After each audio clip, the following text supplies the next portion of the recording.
आज यातनं एक संदेश निश्चितपणे जातोय की या देशामध्ये महिमा मंडन होईल तर ते छत्रपती शिवरायांच्या मंदिराचं होईल, औरंगजेबाच्या कबरीचं होणार नाही।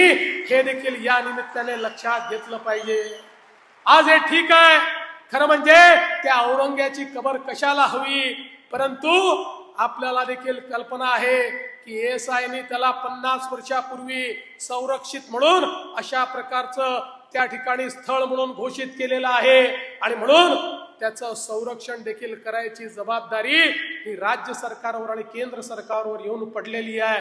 काय दुर्दैव आहे, ज्या औरंग्याने आमच्या हजारो लोकांना मारलं त्याच्याच कबरीचं संरक्षण आम्हाला करावं लागतं। पण एक वचन तुम्हाला निश्चितपणे देतो, काहीही झालं तरी या महाराष्ट्रामध्ये औरंगजेबाच्या कबरीचं महिमा मंडन होऊ देणार नाही, त्याचं उदात्तीकरण होऊ देणार नाही। त्याचं उदात्तीकरण करण्याचा कोणी प्रयत्न केला तर तो प्रयत्न त्याच ठिकाणी चिरडून टाकण्याचं काम या आम्ही केल्याशिवाय राहणार नाही। हे वचन छत्रपती शिवरायांच्या या मंदिराच्या समोर आपल्या सर्वांना मी देतो।